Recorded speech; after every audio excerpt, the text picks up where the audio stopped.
12,000 years ago, a civilization built temples so advanced they wouldn't be matched for another 7,000 years. And then someone buried them, on purpose, deliberately, carefully, under tons of earth, as if hiding them from the future itself. By the end of this video, you'll know the name of this civilization. You'll see what they built, and you'll understand why their existence rewrites every textbook you've ever read about the origins of human history. We're told that civilization begins with Egypt, with Sumer, with Mesopotamia. We're told that humans were primitive hunter-gatherers until roughly 5,000 years before Christ, wandering the earth without purpose, without architecture, without belief. But what if that entire framework is a lie? Not because someone invented a conspiracy, but because the evidence was literally buried beneath the soil of southeastern Turkey, waiting in silence for over 11,000 years. What if the real question isn't who built it, but who decided the world should never see it? For centuries, this was hidden from the world, and not in some metaphorical sense, not lost to time the way most ruins are. This was physically, intentionally buried, covered in fill and rubble by the very people who created it, or perhaps by those who came after and feared what it represented. The site is called Göbekli Tepe,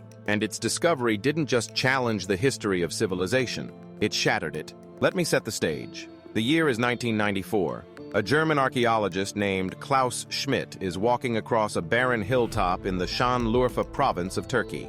American researchers had surveyed this same spot decades earlier, in the 1960s, and dismissed the stone slabs poking through the dirt as nothing more than a medieval cemetery. They moved on. They didn't dig. That decision cost the world 30 years of understanding its own origins. Schmidt saw something different. He recognized the scattered flint tools. He noticed the peculiar shape of the limestone fragments. And when he began to excavate, what emerged from the earth was not a graveyard.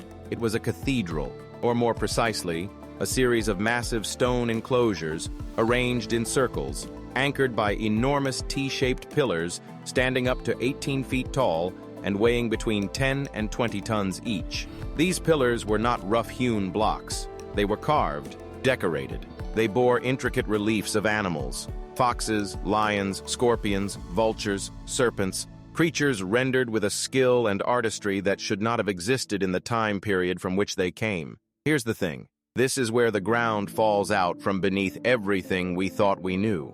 Radiocarbon dating placed the oldest structures at Göbekli Tepe to approximately 9,500 years before Christ. That's roughly 7,000 years before the Great Pyramid of Giza, 5,000 years before the first known cities of Mesopotamia, 4,000 years before Stonehenge. This was not built by a literate empire with organized labor and bronze tools. This was built by people we were told could barely feed themselves. What the textbooks won't tell you is that the very existence of Göbekli Tepe inverts the fundamental story of human progress. The accepted narrative, the one printed in every classroom, says agriculture came first. Humans settled down, planted crops, built villages, developed religion, then eventually constructed temples. Göbekli Tepe says the opposite. Here, the temple came first. There's no evidence of permanent settlement at the site. No houses, no cooking hearths, no signs of daily habitation. People traveled to this place. They gathered, perhaps from hundreds of miles away, to build something whose purpose we still can't fully explain. The implication is staggering. It wasn't farming that gave rise to religion. It was religion, or something like it, that gave rise to farming. Belief preceded bread. Think about that for a second. The driving force of human civilization was not the stomach, it was the spirit. Something compelled these people, these supposedly primitive nomads, to organize labor on a monumental scale, to quarry and transport stones heavier than anything they should have been able to move, to carve symbolic artwork that suggests a complex cosmology, a mythology, an understanding of the world rich enough to demand expression in stone, and then they buried it. This is the part that haunts every archaeologist who's ever set foot on that hilltop. Göbekli Tepe was not destroyed by an earthquake. It was not abandoned and left to crumble under the slow weight of millennia. It was deliberately and systematically backfilled. Each enclosure, once it had served its purpose or reached some unknown expiration, was carefully packed with soil, rubble, flint tools, and animal bones, then sealed. A new enclosure would sometimes be built nearby or even on top, and eventually the entire complex was covered and left as a hill, a silent mound on a quiet ridge, indistinguishable from the natural landscape around it. The truth was buried for a reason. But what reason? This is where we cross from archaeology into mystery, because nobody has a definitive answer. Some researchers believe the burial was ritualistic, that the enclosures were seen as living entities with lifespans, born and then symbolically put to death. Others suggest something darker, that a later population, perhaps the first true agricultural societies emerging in the region, viewed Göbekli Tepe as a threat to their new order,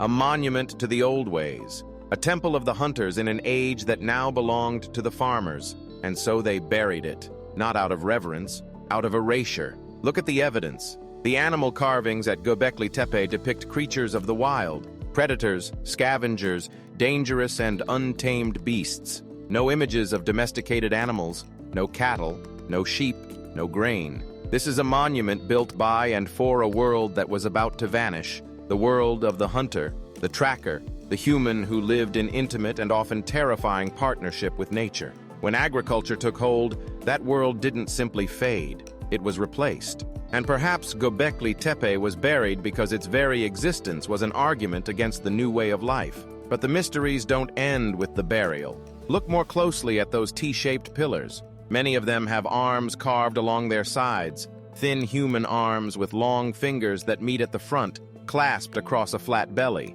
These pillars aren't just columns, they're figures, representations of beings, possibly ancestors, possibly gods, possibly something for which we have no category at all. They stand in circles, facing inward, as if in conference, as if watching. And at the center of each enclosure stand two larger pillars, taller than the rest, facing each other. Who or what do they represent? No one knows. We have no written records from this era, no oral traditions that reach back this far with any certainty. We have only the stones, and the stones are not speaking clearly. What we do know is that Göbekli Tepe was not alone. In the years since Schmidt's discovery, similar sites have turned up across the region. Karahan Tepe, just 30 miles away, contains carved pillars and enclosed chambers that may be even older. Other sites, some still unexcavated, dot the landscape like punctuation marks in a sentence we haven't yet learned to read. What's emerging isn't a single anomaly, it's a pattern, evidence of a widespread culture of monument builders that existed thousands of years before anything we previously recognized as civilization.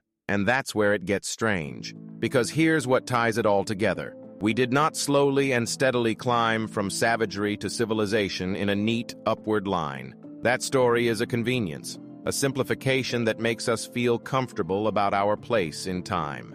The real story?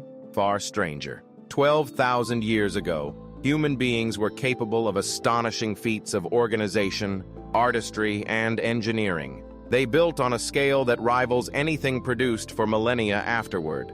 And then that capability vanished, or was vanished, buried under earth and silence, leaving humanity to spend the next several thousand years reinventing what had already been achieved. This is not ancient aliens. This is not fantasy.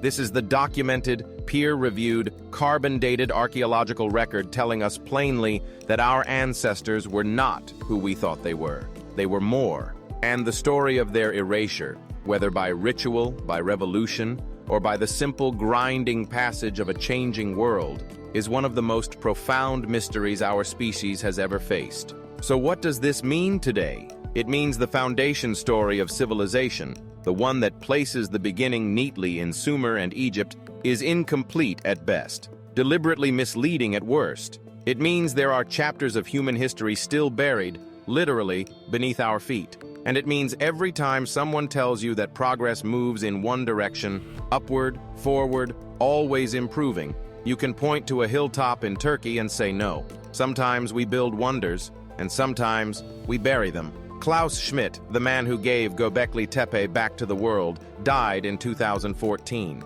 He never saw the full excavation of the site. Less than 5% has been uncovered. 95% of Göbekli Tepe remains underground, still sealed, still waiting. What else is down there? What other carvings, what other enclosures, what other secrets are pressing up against the soil, waiting for someone to listen? If this changed how you see the story of our species, the like button is right there, and it genuinely helps more people find histories that deserve to be remembered. We're told we know where we came from. We're told the timeline is settled, that the chapters are written, that the origins are clear. But beneath a quiet hill in Turkey, the oldest temple on Earth is still mostly buried, still mostly silent, and still waiting to tell us what really happened at the dawn of everything. Subscribe to this channel, because the hidden history is far from finished. We're only beginning to dig.